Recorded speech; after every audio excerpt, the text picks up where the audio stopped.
여러분 안녕하십니까, 진성호입니다. 지금 국민의힘 대통령 후보 경선이 치열해지면서 국민의힘의 지지율이 급상승했습니다. 반면 대장동 여파, 여기에 이재명의 잇따른 이상한 막말 행동 등으로 해서 민주당의 지지율이 정말 폭락했습니다. 일주일 사이에 8%포인트나 대폭락을 한 겁니다. 문재인 지지율도 5%포인트나 폭락했습니다. 자, 문재인 대통령과 민주당의 대폭락으로 지금 청와대와 민주당에는 비상이 걸렸습니다. 지금 이 여론조사, MBS 여론조사는 전화 면접 조사입니다. 그리고 4개 여론조사 기관이 함께 한 겁니다. 자, 이걸 보면 분명 지금 내년 대통령 선거는 야당이 정권 교체를 할 가능성이 크게 높아졌습니다. 무엇보다 일주일 사이에 문재인 5%, 민주당 8% 이렇게 급락한 것은 이제 국민들이 완전히 문재인 정권으로부터 멀어졌다는 것을 의미하기도 합니다. 자, 이 여론조사가 또 하나 의미 있는 것은 바로 검찰입니다. 만약 문재인과 민주당의 여론조사가 잘 나온다면 정권이 계속 갈 것이다. 그러니까 이재명을 잡아내면 안 되겠다 이렇게 생각할지도 모릅니다. 지금 검찰은 문재인 정권의 눈치를 보고 이재명에 대한 수사를 제대로 하지 못한다는 비판을 받고 있습니다. 특검 요구가 그래서 나오는 겁니다. 이런 가운데 문재인 정권과 검찰을 무너뜨릴 힘은 국민 여론밖에 없습니다. 그런데 그 국민 여론이 오늘 요동쳤습니다. 자, 윤석열과 홍준표가 동률 27%로 나온 이 충격의 여론조사. 윤석열과 홍준표만 보지 말고 문재인과 민주당을 봐야 합니다. 이 여론조사를 보면 지금 문재인 정권은 레임덕을 넘어서 붕괴 직전에 있는 것으로 보입니다. 진성호의 융단 폭격 시작합니다. 문재인 정권을 융단 폭격합니다. 방송에 앞서 아직 진성호 방송의 구독자가 아니신 분은 붉은색 구독 버튼 눌러주십시오. 더 좋은 방송으로 보답하겠습니다. 자, 일주일 동안 무슨 일이 벌어졌을까요? 지금 이재명 선대위가 출범했습니다. 그런데 문재인 대통령이 선물했다는 넥타이를 메고 나와서 이재명은 문재인이 아니라 박정희를 이야기합니다. 문재인의 부동산 정책을 대신 사과했습니다. 자, 문재인 정권이 하도 인기가 없으니까 차별화하겠다는 것으로 보이는데 이것 때문에 여권 지지자들도 떨어져 나갈지 모릅니다. 여기에 국민의힘, 윤석열, 홍준표의 경쟁이 격화되면서 지금 보수 우파 진영은 계속 정치에 관심이 많아지고 있는 것 같습니다. 중도층도 이쪽으로 쏠리는 것 같습니다. 일주일 사이에 민주당의 지지율이 8%포인트 떨어졌다는 것은 정말 예상을 벗어난 겁니다. 그리고 이게 ARS 조사도 아니고 전화 면접 조사입니다. 지금 청와대 민주당 발칵 뒤집혔습니다. 자, 문재인 대통령의 국정수행 지지율이 39%를 기록해 23주 만에 30%대로 떨어졌습니다.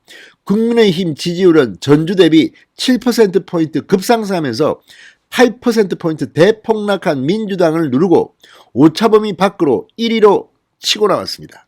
이건 정말 대단한 겁니다. 그러니까 국민의힘이 상승한 7%, 민주당이 하락한 8%, 무려 15%포인트의 변동이 있었다는 겁니다. 일주일 사이에.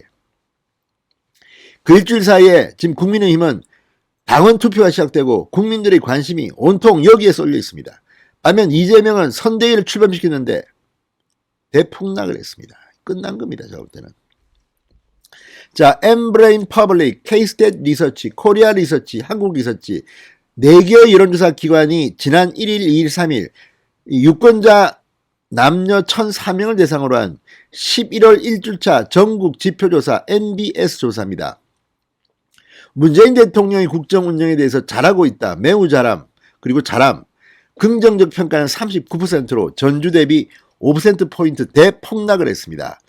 5월 3주차에서 36%를 기록한 이후 40%를 유지하던 문재인의 평가가 23주 만에 다시 30%대로 꼬꾸라지고 만 겁니다. 반면 잘못하고 있다는 부정적 평가는 55%로 4%포인트 상승하면서 5월 2주차 이후 24주 만에 최대치를 기록했습니다.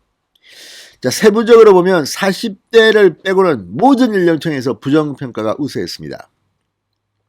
40대조차도 긍부정평가 격차는 지난주 20%포인트에서 5%포인트로 크게 줄어들었습니다. 여권 지지자들도 이재명이 후보가 되고 선대위 출범식을 보면서 떨어져 나가고 있는 게 아닌가 이런 생각이 듭니다. 지역별로는 광주, 전라를 제외한 나머지 모든 지역에서 부정평가가 더 높았습니다. 서울은 부정평가가 64%, 긍정평가가 31%, 2배 이상 부정평가가 높았습니다. 야, 이건 정말 쇼킹한데요. 쇼킹합니다. 서울이 완전히 무너졌습니다. 정당 지지율은 국민의힘이 38%, 민주당이 27%, 압도적으로 국민의힘이 1위를 차지했습니다. 지난주에는 민주당에 추월당했던 국민의힘 한 주 만에 무려 7%포인트나 급등했습니다. 민주당은 8%포인트나 급락했습니다. 자, 40대와 50대를 제외한 모든 연령층에서 국민의힘이 민주당을 이겼습니다. 자, 이걸 보면 문재인 정권이 무너지는 소리가 들리는 것 같지 않습니까? 자, 이 모든 것의 큰 원인은 대장동 수사를 검찰이 개판으로 하고 있다는 거 아니겠습니까? 지금 이런 여론조사를 보면 이제 검찰들도 정치적으로 민감하기 때문에 이거 이재명 어떻게 해야겠다 이렇게 생각할지도 모릅니다. 지금 이재명을 봐주려고 했다는 의혹이 여기저기서 나오고 있습니다. 그런데 어젯밤 김만배와 남욱 변호사를 구속했습니다. 법원이 이 검찰이 친 영장을 받아들인 겁니다. 자, 이에 따라서 이제 이재명의 배임 혐의로 올라갈 것 같습니다. 이제 막기가 힘듭니다. 이재명 민주당 대통령 후보에서 교체되는 것은 혹시 아닐까요? 교체돼서는 안 된다. 가야 됩니다. 가면 내년 대통령 선거 정말 볼만할 겁니다. 자, 지지정당, 정의당은 5%, 국민의당은 3%, 열린민주당은 3%. 이거 보면 과거에 비해서 상당히 이 작은 정당들도 내려갔다는 것을 알 수 있습니다. 자, 어쨌든 민주당 정권이 무너지는 소리가 오늘 NBS 여론조사에서 급격하게 크게 들리는 것 같습니다. 진성호의 융단 폭격이었습니다. 여러분 감사합니다.